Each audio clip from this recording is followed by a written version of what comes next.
Hello everyone, I hope you all are fine. Welcome to King's Academy. My name is Ayushi Kua and I am here as a faculty of English. So in this video we'll talk about our last poem which is for Anne Gregory. Okay, ये हमारी आखिरी poem है for Anne Gregory. ये इसके जो poet है वो है विलियम बटलर. तो एज यूजुअल जो हमारा पैटर्न रहा है अभी तक पढ़ने का उसी तरीके से हम पढ़ेंगे. पहले हम जाएंगे समरी में, then we'll go each stanza by the poem. हम एक एक स्टेंजा देखेंगे पोएम का. Then we'll go to NCERT questions and at last we'll go through frequently asked questions by CBSE. Okay, so let's start the video. Summary of the poem. This poem is in the form of a conversation that goes between the poet William Butler Yeats and a young girl named Anne Gregory. Okay, ये जो poem है आपकी, ठीक है, ये जो poem है ये basically एक conversation के form में आपको बताई गई है. ठीक है, ये इसका जो पोएट है और जनरली जो कॉन्वर्जेशन हो रही है ये हो रही है आपके पोएट विलियम बटलर ईस्ट की किसके साथ, एक यंग गर्ल, एक छोटी बच्ची जिसके नाम है Anne Gregory. The girl had beautiful honey coloured hair. Here the poet has described that a person falls in love with a girl's outer beauty and her physical appearance. Okay, तो ये जो लड़की है ना इसके जो बाल है वो बहुत सुंदर है और जनरली इसके बालों का जो कलर है वो हनी के कलर की तरह है. ठीक है, तो यहाँ पे इस पोएम में पोएट हमें इस तरीके से डिस्क्राइब कर रहे हैं कि कैसे जो गर्ल की आउटर ब्यूटी है उसमें कोई भी इंसान जो है वो क्या सकता है, उसको उससे पसंद कर सकता है. No one notices the basic nature and inner beauty of the girl. In the end, he says that it is not possible to love one for oneself. Only God can love us for our inner beauty and nature. ठीक है, तो generally इस poem में हम ये देख रहे हैं कि आपकी जो इनर ब्यूटी होती है यानी इंसान के अंदर जो अच्छाइयाँ होती है, जो इंसान का नेचर है, जनरली उसको कोई भी नोटिस नहीं करता है. तो सेम वे में कि इस गर्ल का जो इनर नेचर था या जो उसके अंदर की जो ब्यूटी थी उसको किसी ने नोटिस नहीं किया. तो एट द एंड में मतलब बिल्कुल एंड में गॉड हमें ये एट द एंड पोएट हमें ये बोलना चाह रहा है कि सिर्फ एक भगवान ही होते हैं जो इंसान को उसकी नेचर ब्यूटी की उससे पसंद करते हैं. ठीक है, तो let's start the poem. So first stanza of the poem is Never shall a young man thrown into despair by those great honey-colored ramparts at your ear love you for yourself alone and not in your yellow hair. ठीक है, तो अब word meaning देखते हैं. Despair का मतलब यहाँ पे बताया है हमें. डिस्पेयर का मतलब होता है सैडनेस. ठीक है, रैम्पार्ट्स का मतलब है आपका, रैम्पार्ट्स का मतलब basically the high white walls यानी जो कासल, जो आपका बेसिकली महल होता है ना उसके चारों तरफ जो आपकी दीवारें होती है उसको रैम्पार्ट्स बोलते हैं. ठीक, ओके. सो अब आते हैं एक्सप्लेनेशन में. एक्सप्लेनेशन में देखो आपका क्या कह रहा है poet. So the poem is a conversation between the poet and a girl named Anne Gregory. वही चीज हमने पढ़ी थी आपकी समरी में भी कि क्या है ये जो पोएम है बेसिकली ये कॉन्वर्जेशन है. कॉन्वर्जेशन किसके बीच में है, पोएट के बीच में और एक लड़की है जिसका नाम है एन ग्रेगरी. तो इन दोनों के बीच में क्या है, जनरली ये पोएम एक कॉन्वर्जेशन के तौर पे हमें दिखाई गई है. The poet says to the girl that a young man can become hopeless if you will reject him. But this does not mean that he had true love for you in his heart. अच्छा, तो यहाँ पे जो है poet वो ये बोलना चाह रहा है कि अगर वो लड़की किसी भी आदमी को रिजेक्ट करती है, ठीक है, उसको पसंद नहीं करती है, तो उस केस में वो आदमी होपलेस हो सकता है. ठीक है, अब इसका मतलब ये नहीं है कि वो आपको अगर पसंद कर रहा है तो जस्ट इसलिए कर रहा है क्योंकि वो आपको सच्चे दिल से प्यार करता है. It is because you have beautiful hair with which he had fallen in love. The girl has a very beautiful hair. They fall on her ears and seemingly protects them just like a boundary wall. ठीक है, तो further यहाँ पे आपका poet बोल रहा है कि जो लड़की है, ठीक है, उस लड़की के बाल जो बहुत सुंदर है और उन्हीं बालों की वजह से वो आदमी उससे प्यार करता था. ठीक है, अब जो गर्ल है उसके जो ईयर्स हैं बेसिकली वो क्या कर रहे हैं, वो जब आपकी जो बेसिक जो लड़की है जब वो बालों को अपने कान के पीछे लगाती है तो ऐसा लगता है कि जैसे वो कान क्या कर रहे हैं, उनको उन बालों को प्रोटेक्ट कर रहे हैं, जस्ट एज जैसे कि एक किला को प्रोटेक्ट करती है कौन, उसकी बाउंड्री walls, एक महल को प्रोटेक्ट करती है उसकी चार दीवारी. So here the poet is pointing out at the reality which many people face during their youth, that they are liked by the opposite gender not because of their inner beauty but because of their appearance. तो generally यहाँ इस paragraph में हमें ये देखने को मिल रहा है कि जो पोएट है वो क्या कर रहा है, वो हमारी जो आजकल की जो समाज की रियलिटी है उसको निकालने की कोशिश कर रहा है. वो कह रहा है कि बहुत बार ऐसा हो सकता है कि अब जब आप यंग एज में होगे तो बहुत लोग आपको जस्ट इसलिए पसंद करेंगे कि आप बाहर से कैसे दिखते हो, ठीक है, आपकी इनर ब्यूटी क्या है उसके ऊपर कोई भी ध्यान ज्यादा नहीं देगा. But I can get a hair dye and such color there, brown or black or carrot, that young man in despair may love me for myself alone and not my yellow hair. ठीक है, अब देखो वहां पे हमने poet की conversation सुनी थी. अब इस स्टेंजा में आपको एंड जो गर्ल है एनी एंड उसकी आपको बेसिकली रिप्लाई सुनने को मिलेगा. ठीक है, तो एक्सप्लेनेशन देखते हैं. Anne replies that she has a nice solution to this situation. She can dye her hair and change the color into black, brown or carrot, as this is no longer make her look less attractive.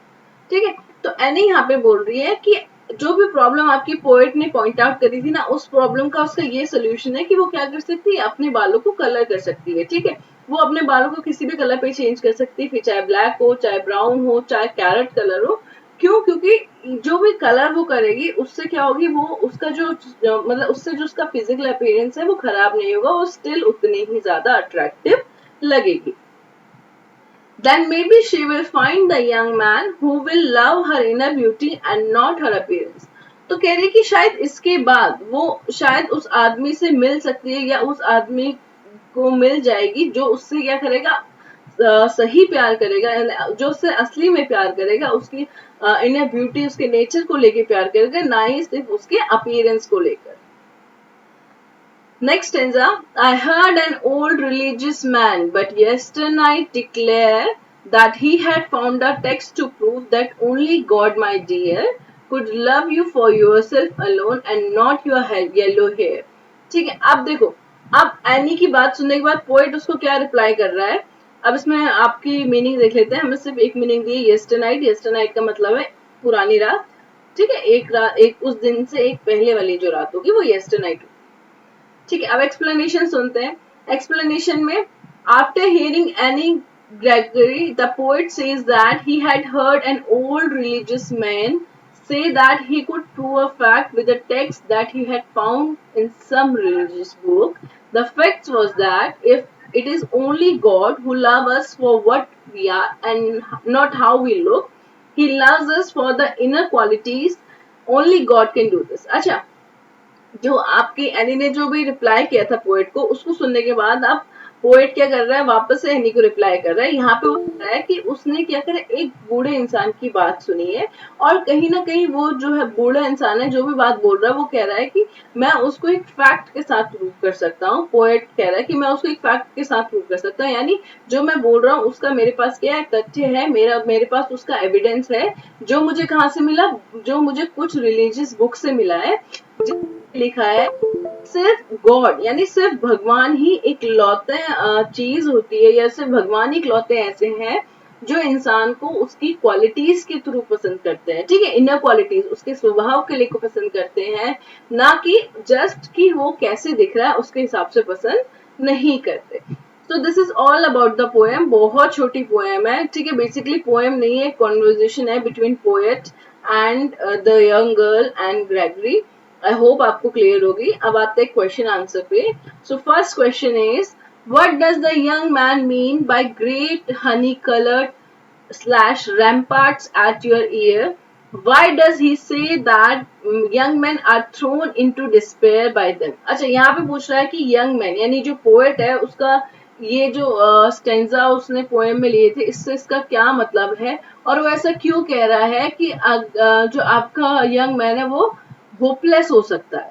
ठीक है, तो start करते हैं. Answer, the young man in this poem praises the great honey-colored hair of Annie. Annie's hair have been called rampart, meaning a wall. ठीक है, जो young man है poem में, वो जनरली क्या कर रहा है, वो एनी के हेयर्स को प्रेस कर रहा है, उसको पसंद कर रहा है, ठीक है। उसके जो हेयर है वो क्या है, वो हनी कलर्ड के हैं, ठीक। एनी के जो बाल हैं जनरली उन्हीं को रैम्पार्ट कहा गया, यानी कि अ वॉल, ठीक है, उन्हीं को एक वॉल के तौर पे सिग्निफाई भी किया है। It is called so because they act as a wall, as they prevent young men from looking beyond those yellow hair into her soul. अच्छा, अब बालों को दीवार क्यों बोला है, ठीक है। बालों को दीवार इसलिए बोला गया है क्योंकि वो जो बाल है वो जनरली क्या करते हैं, वो किसी भी इंसान को रुकावट डालते हैं ये देखने में कि एनी जो है उसका इनर सोल कितना सुंदर है, ठीक है। यानी just by looking the physical appearance of the hair, जो आपके लोग हैं वो उसको पसंद करना शुरू कर देते हैं, जिसकी वजह से उसे वॉल बोला गया है इसको। Her hair are so attractive that young men cannot look at anything else. Annie's yellow hair are so pretty that young men hopelessly fall in love with her. She is so pretty that everyone wants her, which cannot happen, hence they are thrown in despair. Okay. जो उसके जो बाल हैं वो इतने attractive हैं कि लोग उसके बालों के अलावा कुछ और नहीं देख पा रहे हैं उसके अंदर इन द सेंस कि उसका नेचर कैसा है। उसके जो बाल है वो इतने प्रिटी हैं कि हर कोई उससे होपलेसली उसमें प्यार में पड़ जा रहा है, ठीक है। और वो लड़की तो एक है, ठीक है, और हर कोई इसको पसंद करता है, लेकिन ऐसा हो नहीं सकता, हर किसी को नहीं मिल सकती, तो जिसकी वजह से क्या हो रहा है, लोग जो हो रहे हैं वो होपलेस हो जा रहे हैं। कोई डाउट क्लियर होगा आपको, बहुत इजी है, ठीक है। नेक्स्ट क्वेश्चन में आते हैं। What colour is the young women's hair, what does she say she can change it, why would she want to do so. किस कलर के जो लड़की है उसके बाल है, वो क्या कह रही है कि वो किस चीज को चेंज कर सकती है और वैसे क्यों करना चाह रही है, right. So Annie's hair are yellow like the color of honey. She says that she can change it to black, brown or carrot. She means that she can change it to any color she wants. Annie says so to show that outer beauty is changeable and not permanent or real. She wants young men to look into her soul and love her for her inner beauty. In order to do so, she needs to show them the superficiality of her external beauty. अच्छा, Annie's की जो लड़की है उसके जो बाल है वो क्या है, वो है येलो, ठीक है। येलो यानी कि किस तरीके की येलो, जैसे शहद का कलर होता है वो येलो, ठीक है।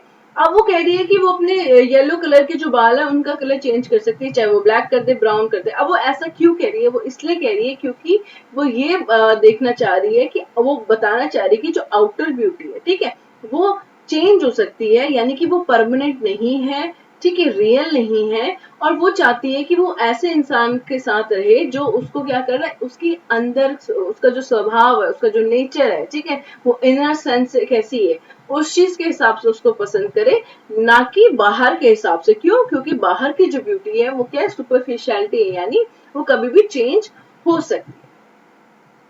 Last question. Objects have qualities which make them desirable to others. Can you think of some objects and say what qualities make one object more desirable than another? Imagine you are trying to sell an object. What qualities would you emphasize? अब यहाँ पे बोल रहा है कि object, जितने भी object होते हैं सब में कुछ ना कुछ क्वालिटी होती है जो क्या करती है, उन ऑब्जेक्ट्स को दूसरे से थोड़ा अलग बनाती है और लोगों को उसके थ्रू लोग उन क्वालिटीज के थ्रू क्या करते हैं, उस ऑब्जेक्ट को पसंद करते हैं। तो अगर आपके पास कोई ऐसे ऑब्जेक्ट्स हैं तो आप उसका जवाब दे सकते हो, ठीक है। तो आंसर देखते हैं। According to me the answer is people desire objects because of their qualities that suit their need. The things we consume, goods we use such as car, a phone, a dress, etc. Physical qualities matters the most. Before buying anything, it is always considered that the object is durable and looks pretty. If I were, अच्छा, आप लोग जो है वो हर अलग अलग तरीके के ऑब्जेक्ट का डिजायर रखते हैं। अब वो डिपेंड करता है किस चीज पे, कि उसकी क्वालिटीज कैसी है और वो जो क्वालिटीज है कैसे उस पर्सन की नीड को सूट कर रही है, ठीक है, कॉम्प्लीमेंट कर रही है। जो फॉर एग्जाम्पल जो थिंग्स को हम कंज्यूम करते हैं, जैसे कार हो गई, फोन हो गई या ड्रेस हो गई, तो हम उसमें बेसिकली क्या देखते हैं कि उसका जो फिजिकल अपीयरेंस है वो अच्छा होना चाहिए, ठीक। किसी भी चीज को बाय करने से पहले हम दो ही चीज देखते हैं कि सबसे पहले लंबा चलने वाला गुड्स होना चाहिए और दूसरा वो देखने में सुंदर होना चाहिए, ठीक। अब दूसरे पार्ट का जवाब आता है कि अगर आपको कोई चीज सेल करनी होगी तो क्या क्वालिटीज आप उसमें फोकस करोगे, right? So if I were to sell a dress, I would select the one that is very appealing to the eye and comfortable for the body. Then I would emphasize on the durability of the dress so that the customer feels that he she is spending his money at the right place in the right thing. अब इसमें बोला जा रहा है कि अगर मुझे कोई एक गुड सेंड करना होगा या कोई एक ऑब्जेक्ट सेंड करना होगा तो I prefer to sell a dress, ठीक? अब उस ड्रेस को सिलेक्ट करने से पहले मैं क्या एम्फोसाइज करूंगी? मैं एम्फोसाइज करूंगी कि वो जो ड्रेस है वो अट्रैक्टिव होनी चाहिए, इतनी अट्रैक्टिव होनी चाहिए कि वो दूसरे की आईज मतलब कोई भी उसको देखे तो उसको पसंद आ जाए, ठीक है, अपीलिंग टू द आई। उसके साथ साथ वो जो ड्रेस है वो बॉडी के लिए कंफर्टेबल होनी चाहिए, ठीक है।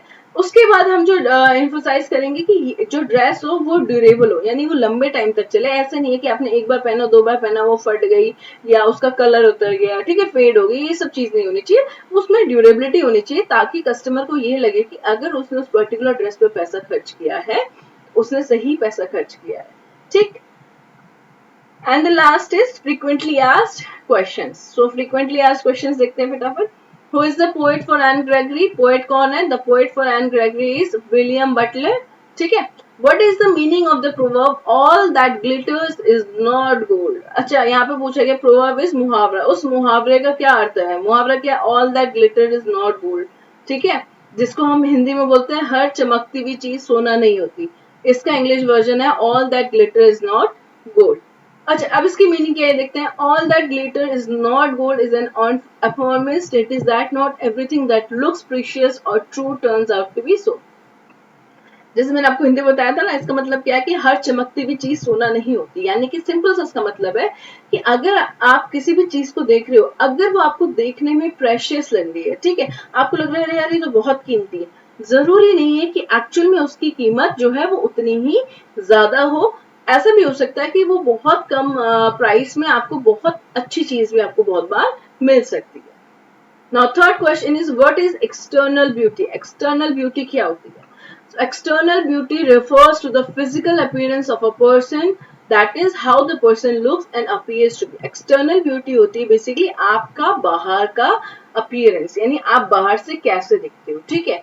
और इसी को हम external beauty basically बोलते हैं। तो यहाँ पे हमने अपनी लास्ट वीडियो की भी हम एंड पे आ चुके हैं। यहाँ पे हमने हमारी last poem the for Anne Gregory की बात करी, ठीक। आई होप आपको सभी चीज क्लियर होगी क्योंकि सिंपल पोएम है, ज्यादा कुछ इसमें समझने का नहीं है, ठीक है। जस्ट एक कॉन्वर्जेशन है कि पोएट ने एक बात पूछी, फिर उसने एनी ने उसका जवाब दिया, देन एनी के रिप्लाई में पोएट ने फिर से बोला। तो this is basically a conversation, not a poem.